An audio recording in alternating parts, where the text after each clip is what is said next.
Okay, 12:01 Wednesday, September 11th. Uh, for many of us, I think this is it was a big day in human history. A lot of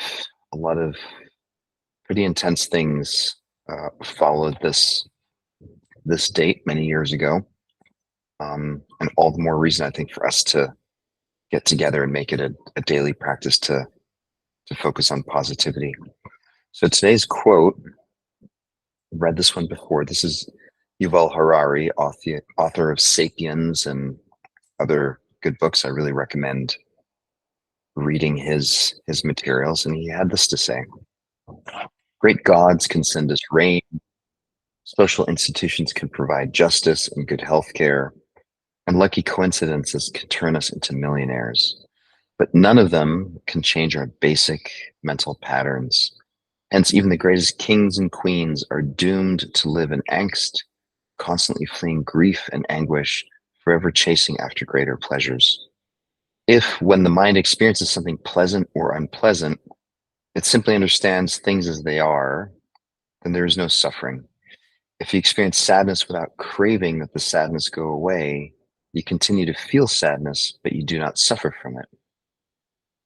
And if you experience joy without craving that the joy linger and intensify, you continue to feel joy without losing your peace of mind. So I think it's a really beautiful way of summarizing the human condition, which is we are pleasure seekers, pain avoiders, and one of the things that we practice here is just becoming conscious of that, just becoming aware when this is happening in the moment. And as we know, we have thousands of thoughts a day, tens of thousands of thoughts a day, and they all have a feeling tone. So they feel pleasant, they feel unpleasant, and so there's this constant draw for us to drop into a place where we're chasing pleasantness and trying to avoid the unpleasantness. And that, in many ways, summarizes, the extreme versions of that are anxiety and depression and OCD and other, some mental health challenges that we struggle with. So, I think one of the things that we're practicing here is what I would call self leadership, and I'll define it this way: self leadership is our ability to consistently act in alignment with our values. So there's a whole lot going on here. The first one, the word ability implies some kind of skillfulness. Uh, Consistently acting means there's some kind of doing. There's a moment by moment engagement and doing. And then there's this idea of being aligned with our values. So I know most humans that I speak with when they first come to the clinics and they're looking for support, they have some pretty high level ideas in mind as to what would constitute healing or help them feel better. It's usually I'd like to feel more love in my life. I'd like to feel more peaceful. I'd like to experience more joy. And I think one of the big epiphanies in doing this work is that everything that I just mentioned are skills. And yet most of us assume that joy and gratitude and love, that these are feelings or states of mind that happen to us, meaning they will just, what's wrong with me that I can't feel this on a more regular basis. And so the paradigm shift here is to say, well, what if we viewed this through the lens of self-leadership and said, well, joy, gratitude, forgiveness, kindness, love, the list goes on.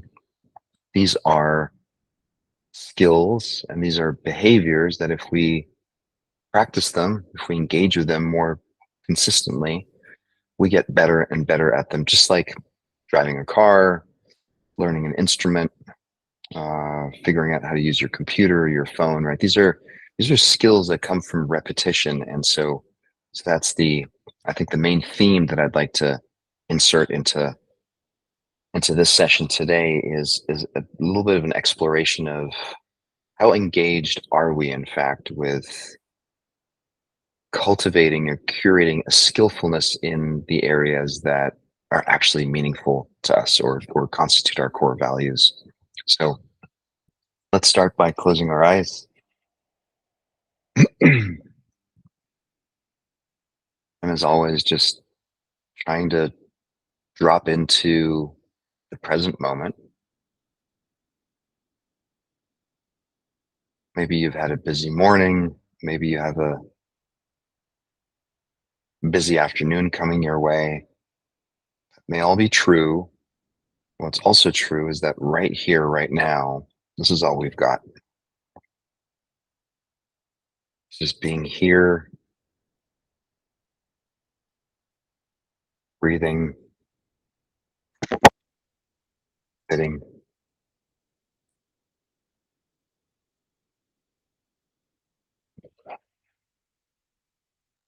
keeping it really simple.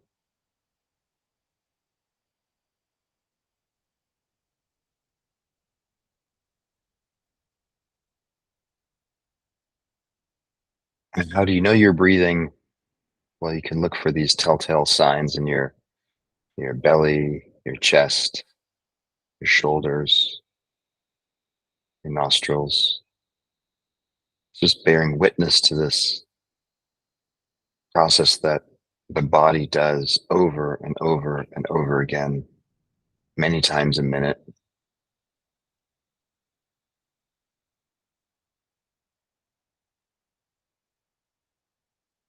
Great opportunity for us to hone in on this experience of simply noticing.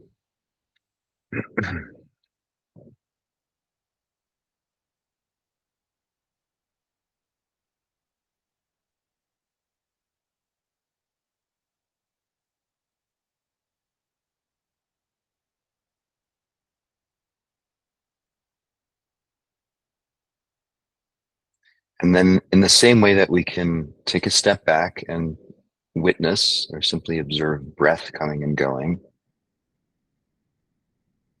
we can also explore core values such as kindness. Maybe just pose the question and say, kindness, how engaged am I in practicing kindness?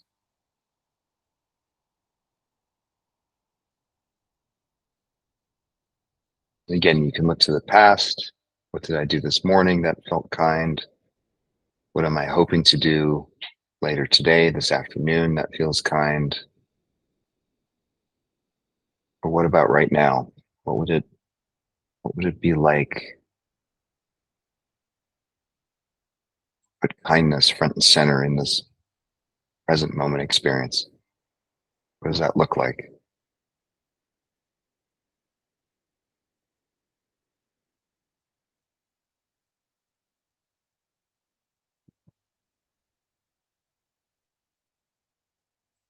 I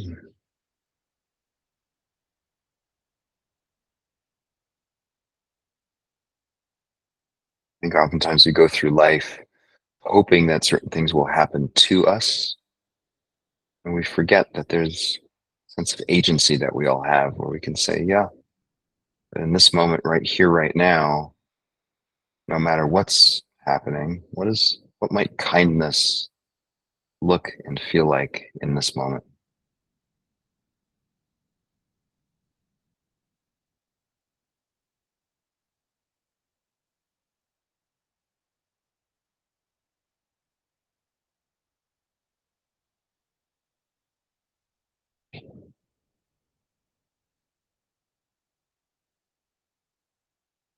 And what about freedom?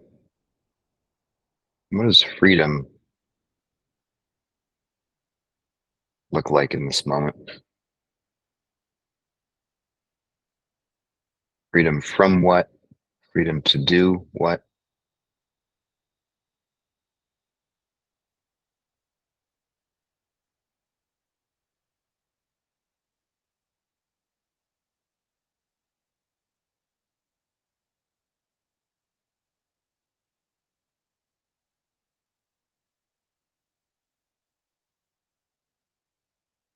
And these are very open-minded and open-hearted questions. It's a kind of inquiry.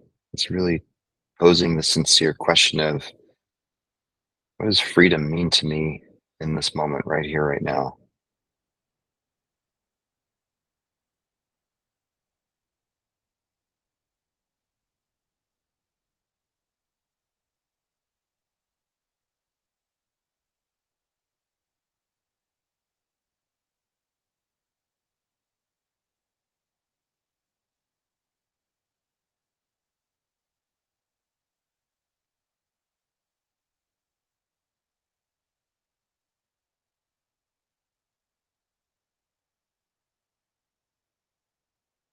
and we can move to joy.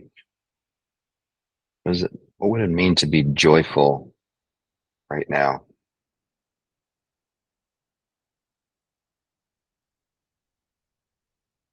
in spite of what happened this morning, in spite of what may happen this afternoon? What about right now? Inviting joyfulness.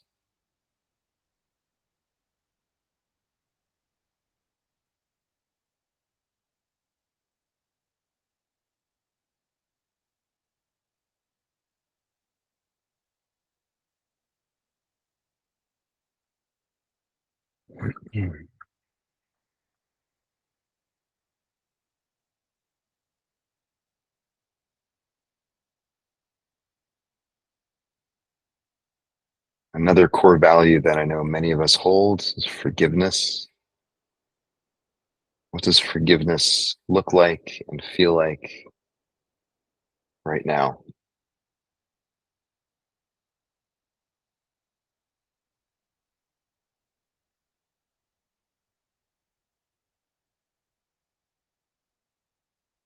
Be open to whatever appears. Oftentimes, I think we get hung up or stuck with preconceived notions of what we've been told forgiveness should look like or what society says forgiveness is. And that's not what we're doing here. We're simply posing the question and saying, if I could be a more forgiving being in this moment, what would that look like?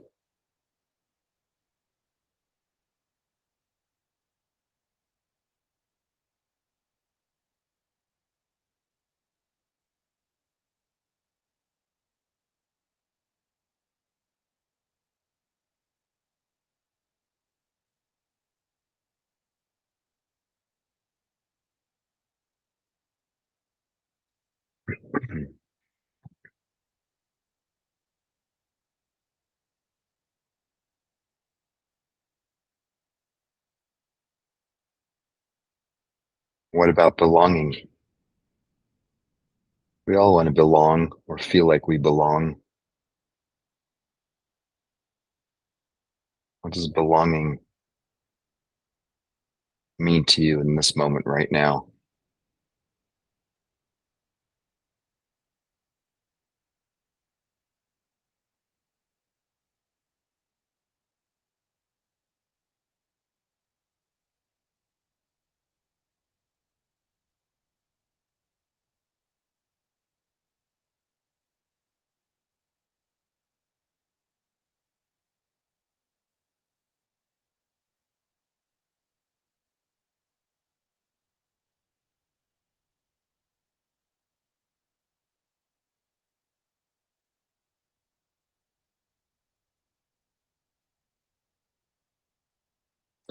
I think the powerful thing about values is that although our moment by moment experience is changing, I mean, impermanence is a real fact of existence. Everything's changing all the time. Values give us a kind of anchor to just pose the question, oh, given all that's happening right now, what is love, kindness, forgiveness, belonging? What does it mean to me right here, right now? Knowing full well that it'll probably change or need to flex or adjust at some point in the future. As long as we can keep connected, I think, with those core values, keep coming back to them, I think we'll do okay.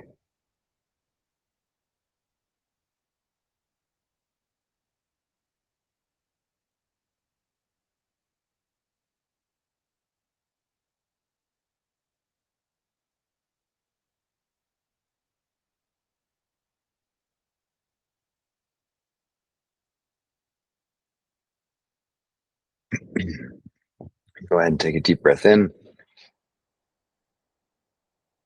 Long, slow exhale through the mouth.